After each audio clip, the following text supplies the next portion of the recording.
इस तस्वीर में दिख रहा शख्स जिंदा होता अगर वो हिंदू नहीं होता, क्योंकि मारने वालों ने मारने से पहले उसके राज्य के बारे में नहीं पूछा, उसकी भाषा के बारे में नहीं पूछा, उसकी जाति के बारे में नहीं पूछा। सिर्फ एक सवाल पूछा कि क्या वो हिंदू है, और उसके बाद धड़ाधड़ गोलियां सीने को छलनी कर गई। कोई दया नहीं, कोई रहम नहीं, सिर्फ एक सवाल था कि क्या तू हिंदू है, और जब जवाब मिला तो मौत का फैसला हो गया। जम्मू कश्मीर के पहलगाम में मंगलवार दोपहर करीब 3 बजे जो कुछ हुआ उसने इंसानियत को तार तार कर दिया, मानवता को शर्मसार कर दिया, भारत की एकता को लेकर सवाल खड़ा कर दिया, गंगा जमुनी तहजीब पर एक बड़ा सा क्वेश्चन मार्क खड़ा कर दिया। कश्मीर में 26 लोगों की मौत की पुष्टि हो गई है और यह आंकड़ा और बढ़ सकता है, लेकिन ये 26 लोगों की मौत किस तरह हुई है अगर ये आप जानेंगे तो यकीन मानिए आपकी रूह कांप जाएगी, इंसानियत से आपका विश्वास उठ जाएगा। गोली चलाने वाले टूरिस्टों के पास जाते हैं और उनसे कहते हैं कि अपनी पैंट को उतारो। वो देखना चाह रहे थे कि ये हिंदू है या मुसलमान, और जब कंफर्म हो गया तब गोली मार दी गई, पैंट उतरवा कर गोली मार दी गई। भारत में अक्सर हम गंगा जमुनी तहजीब की बात करते हैं, ये कहते हैं कि मजहब नहीं सिखाता हमें आपस में बैर रखना, लेकिन आज इस देश में बहुत सारे लोग ऐसे हैं जो ये सवाल पूछ रहे हैं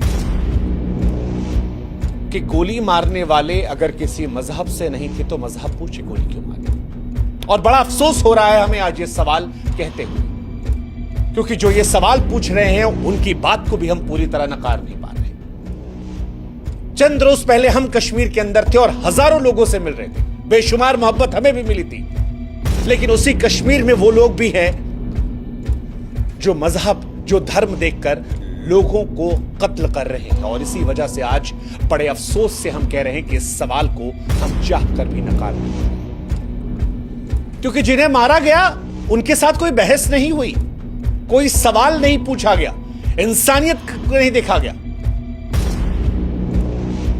और इसीलिए हम बड़े अफसोस से कह रहे हैं कि यह हत्या नहीं, ऐलान था, ऐलान था कश्मीर में हिंदू होने का, कि अगर आप हिंदू हैं तो कश्मीर में यह जुर्म है। ना जाति पूछी गई, ना भाषा पूछी गई, ना राज्य पूछा गया, सिर्फ एक सवाल, तू हिंदू है, मौत के घाट उतार दिया गया। इसे आप टारगेटेड किलिंग से आगे बढ़ाकर सुनियोजित नरसंहार की संज्ञा दे सकते हैं। मंजुनाथ राव, कर्नाटक का एक परिवार जो यहां पहुंचा था, उसमें मंजुनाथ राव जो है वो अपनी पत्नी पल्लवी और बेटे के साथ कश्मीर देखने पहुंचे थे। हम सबकी नजर में कश्मीर भारत का ताज है, कश्मीर वो स्थान है जो दुनिया में जन्नत की निगाहों से देखा जाता है, और शायद ये परिवार भी जन्नत देखने पहुंचा था, मगर इसे एहसास नहीं था कि हिंदू होकर जन्नत देखने जाना उसकी जिंदगी पर भारी पड़ सकता है। आतंकवादी पहुंचे, उससे नाम पूछा, पता लगा हिंदू है, अगले पल उसकी छाती पर गोलियां मार दी। उसकी पत्नी और बेटे की आंखों के सामने उसे गोलियां मार दी गई। पत्नी चीखती रही, चिल्लाती रही, यह कहती रही कि तुमने मेरे पति को मार डाला है, मुझे भी मार डालो।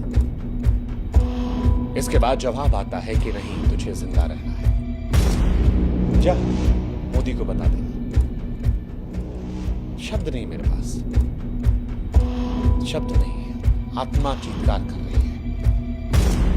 हम इस देश में दिन रात संविधान की दुहाई देते हैं। संविधान कहता है कि हम सब एक हैं, बराबर हैं, मगर आतंकवादियों का संविधान, वो कहता है कि हिंदू काफिर है, उसे सांस लेने का हक नहीं। वो कहता है कि अल्लाह का फरमान है कि हर काफिर का खून बहा दो। बांग्लादेश से बंगाल और कश्मीर तक मारने वाले भी वही, मरने वाले भी वही, और ये बड़े अफसोस के साथ कहना पड़ रहा है, बड़े अफसोस के साथ कहना पड़ रहा है। ऐसा नहीं कि इस आतंकवादी घटना के जरिए इस देश के हर मुसलमान को हम निशाना बना रहे हैं, लेकिन आज इस घटना का जो विरोध नहीं करेगा, सवाल उस पर उठेगा, क्योंकि आज ये हत्या मजहब की वजह से हुई है। ये लोग जिंदा होते अगर ये हिंदू नहीं होते। और इसीलिए आज हम इस देश के मुसलमानों से भी कहेंगे कि आप भी आइए, हमारी आवाज मिलाइए और बताइए, कहिए चीख कर कि धर्म की वजह से जो हत्या की गई है, ये अल्लाह की इबादत नहीं हो सकती, ये मुसलमान नहीं हो सकता। कश्मीर की वादियां जो कभी फूलों की महक और शांति से महका करती थीं, अब हिंदुओं के लिए कसाई खाना बन गई हैं। कश्मीर में हिंदू होना मौत का फरमान है। एक नया जोड़ा शादी की खुशी, कश्मीर को जन्नत मांग कर आया, मैगी का स्वाद ले रहा था, भेलपुरी खा रहा था, लेकिन उसे क्या पता था कि उसके नाम की कब्र खुद जाएगी। और यह पहली बार नहीं है। द कश्मीर फाइल्स ने जब कश्मीरी पंडितों के घाव को कुरेदा था, तो उस फिल्म को इस्लामोफोबिक कहकर खारिज कर दिया गया था। कुछ तारीखों के हेरफेर को लेकर पूरी घटना को इंकार कर दिया गया था। लेकिन कश्मीर में आतंक का मजहबी खून इतिहास जानना जरूरी है, और आज वो इतिहास हम आपको बताएंगे। 1989 में टप्पू की हत्या, 1990 में रालेफ गालेफ और चालिफ का नारा, 2025 की ताजा लाशों की तस्वीरें। ऐसा लगता है कश्मीर में हिंदुओं के खून को बहाना रिवाज बन गया है। लश्कर से लेकर टीआरएफ, हिजबुल, सब ने सिर्फ और सिर्फ एक मजहब का खून पिया है, और वो है 1989 से ही कश्मीर हिंदुओं के लिए कब्रिस्तान बन गया है। जेकेएलएफ के बिट्टा कराटे ने 20 से 40 पंडितों को काटने पर गर्व किया। 1990 में सैकड़ों हिंदू मारे गए। लाखों हिंदू पंडित ऐसे थे जो अपनी जड़ें छोड़कर वहां चले गए। नदी मार्ग में 24 पंडितों का नरसंहार हुआ। बीके गंजू की चावल के डब्बे में हत्या हुई। और ये सारी कहानियां हम सबके सामने आई, लेकिन सेकुलर नौटंकी में उलझकर हमने इसे खारिज कर दिया। लेकिन क्या बदला? आज भी नाम पूछकर ठोका जा रहा है। 2022 में 150 पंडित कर्मचारी डरकर भाग गए थे। 2023 में संजय शर्मा मारे गए, और अब पहलगाम में पर्यटकों खत्म। अब नहीं तो कब कहेंगे कि यह नरसंहार नहीं है, यह हिंदुओं का सुनियोजित जनसंहार है। फरवरी 2019 के पुलवामा हमले में 47 जवान शहीद हुए थे, और उसके बाद यह अब तक का सबसे बड़ा घटनाक्रम है।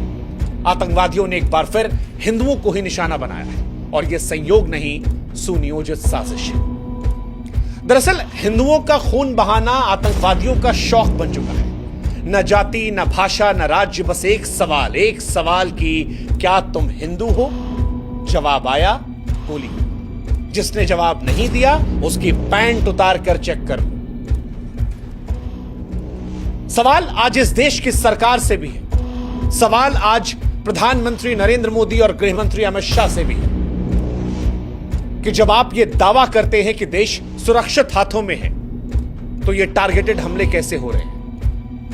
मोदी सरकार बार बार कहती थी कि नोटबंदी के बाद, धारा 370 खत्म होने के बाद आतंकवाद खत्म हो गया था। लेकिन पिछली बार जब डोनाल्ड ट्रंप आए तब दिल्ली जली। अब अमेरिका का उपराष्ट्रपति आया है तो कश्मीर में खून बह रहा है। क्या ये सब संयोग है? लगता तो नहीं। लेकिन सवाल यह है कि आप क्या कर रहे हैं? देश के गृह मंत्री कश्मीर के दौरे पर गए हैं, लेकिन इस घटना के होने के बाद कश्मीर में आतंकवादियों के हौसले क्यों नहीं इतने पस्त थे कि ऐसी घटना करने के पहले उन्हें 1000 बार सोचना पड़ता? क्यों आतंकवादियों में वो खौफ नहीं था? और इस सवाल का जवाब देना पड़ेगा देश के गृह मंत्री को भी, देश के प्रधानमंत्री को भी। शब्दों के खंडहर में न्याय की तलाश नहीं हो सकती, क्योंकि जनता देख रही है, और जनता को बयान नहीं, बदला चाहिए, निर्णायक बदला। जो खून बहा है उसका जवाब चाहिए, बिना भाषण, बिना दिखावे। कश्मीर में अगर हिंदू होना गुनाह बन गया है, तो फिर सरकार की खामोशी पर सवाल उठेगा, क्योंकि सरकार आपको यह जवाब देना पड़ेगा कि आप देश चला रहे हैं या लाशें गिन रहे हैं। और अगर मोदी सरकार के भी राज में हिंदू की पहचान उसकी मौत बन जाए, तो फिर किस शांति की बीन बजाई जा रही है? सोचेगा भी। यह हमला लश्कर तैयबा के संगठन द रेजिस्टेंस फ्रंट द्वारा किया गया था। जम्मू कश्मीर के पुलवामा के बाद यह सबसे बड़ा हमला था जो मजहब के नाम पर हिंदुओं का खून बहा रहा था। इन सब के बीच हम सब खामोशी से देख रहे थे। सड़कों पर हिंदुओं का लहू बह रहा था। पहलगाम का जो हमला है वो रूह कपाने वाला है। लेकिन अब बहुत हुआ और इस बात को खुलकर कहना होगा कि अब बस करो। अब निर्णायक लड़ाई लड़ो सरकार। और आप जो आज हमें सुन रहे हैं, जो चुप हैं वो भी दोषी हैं, जो डरते हैं बोलने से वो भी पहलगाम के इस खून में जिम्मेदार हैं। जो लोग आतंकवादियों की भाषा को विरोध समझते हैं, वक्त आ गया है कि उन्हें भी देशद्रोहियों की कोटी में डाला जाए। अब या तो बोलो और या इस बात का एहसास रखो कि आपकी चुप्पी का बोझ आपके बच्चों की लाशों को उठाने पर भी मजबूर कर सकता है। कश्मीर सिर्फ हिंदू का नहीं बल्कि भारत का मुकुट है और यह हमला भारत की अखंडता, भारत की एकता पर भी किया गया है। अब इस मुकुट पर खून के छींटे और बर्दाश्त नहीं, क्योंकि आतंकवाद एक ऐसा सांप है जो पूरी दुनिया को निगल जाएगा और उसे कुचलना जाना जरूरी है। और कश्मीर में मजहबी आतंकवाद का सच अब सारी दुनिया को स्वीकार करना होगा। यह लड़ाई केवल कश्मीर की नहीं है, केवल भारत की नहीं है, यह मानवता की जंग है। आतंकवादियों, उनके समर्थकों, सहानुभूति करने वालों को बेनकाब करना होगा। सरकार से खाना पूर्ति नहीं बल्कि कड़ी कार्रवाई की उम्मीद होगी। हर आतंकवादी को जड़ से उखाड़ना होगा सरकार। हर एक हिंदू का जो खून बहा, हर एक इंसान का जो खून बहा है कश्मीर में, उसका हिसाब लेना होगा। आप कश्मीर को जन्नत बनाने की तैयारी करो, लेकिन उससे पहले इस खूनी जहर को खत्म करो। देश की जनता चीख रही है, अब और खून नहीं, अब और आतंकवाद नहीं, अब और भारत की अखंडता, एकता पर हमला नहीं। आशा करते हैं कि इस घटना के बाद ऐसी घटना से हमें आपको रूबरू नहीं होना पड़ेगा, और अगर होना पड़ा तो इससे बड़ा दुर्भाग्य देश का नहीं होगा। आशा करते हैं कि जिनका खून बहा है उन्हें इंसाफ मिलेगा। आशा करते हैं कि 140 करोड़ भारतीय एक सुर में सुर मिलाकर कहेंगे कि जो हुआ वो भारत की अखंडता, एकता पर हमला था और भारत मजहबी आतंकवाद की है।